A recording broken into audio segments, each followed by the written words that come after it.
السلام عليكم ورحمة الله وبركاته. جرى جرت هيا كيس مريض الحمد لله رب العالمين. أدو جمتشيسا أدو جمتشيسا ما إني ورات كبار نتيما أدو جمتشيسا أدو جمتشيسا كان أمو أدو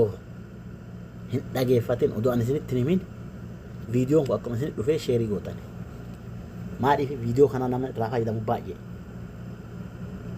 I think namoonni ijoolleen biraallee namoonni biraallee waraabanii viidiyoo waa'ee kanaan ol qabate akkuma san akka abbaa sanillee abbaa fooloo namni walirraa qabantu irra caalaa dhagaa kanallee akkasuma ta'e namni hundi akka dhaga'uuf sheerii godha fooloollee naa godha angaruu fooloo kumni shaniitu yani yaada ofii dabarsachuu nagaa hingaa gaadha gin irra guddaa fooloo sheerii godha sheeriin barbaachisa maaliif sheerii nama kafireendii kiyyan taane ka isiniin fooloorsi walirraa qabdantu arga namnummaan kamuu dirqama suudii keessa jiraachuu bicha miti fooloo sheerii godha sheeriin amaanaa sheerii godha isin jira oduun haarufti oduun gammachiisaan mootummaan suudii qaraara dura ji'a jaha baasee jiini jaha dhumate ammallee ji'a jaha dabaleera ka warra eenyuuti inni warra iqaamaa kafiila jalaa badee raasaa jiru ka warra baaraati miti ka warra baaraallee rabbi fursaa fiduu danda'a mootummaan wanna hunda ol jala sirreessaa deemuun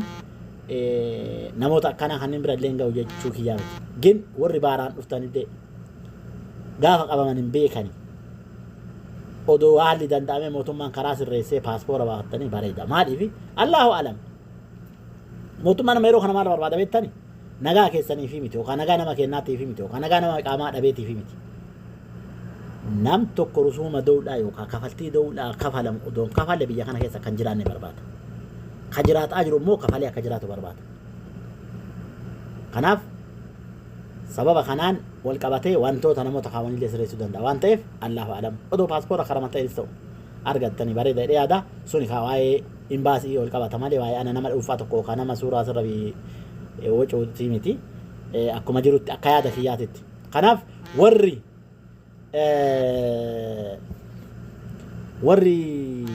odoo gammaa iqaamaa sirreeffatin kafiila jalaa baddanii haqa ammaa odoo iqaamaa sirreeffatin zimmi jettanii teettan amaanaa sirreeffadha sababni isaa maaliif beektani mootummaan jalqaba nu banneetiin iqaamaan ala yookaan seeraan ala taanee jiraachuunu yakka tokko sanillee dhiisee sirreeffadhaa nuun jedhe ji'a ja'a kenna ji'a ja'a sanillee sirreeffannee itti dhiibne ammallee ji'a ja'a diggaamee nu kenne hin sirreeffanne achi booda yoo nu qaban rakkoon cimaa ta'uu danda'a ermijaa fudhatamullee cimaa ta'uu danda'a yoo sirreeffachuu barbaanne yookaan sirreeffachuu akka kiyyatti yookaan ji'a jaha jirtu tana keessatti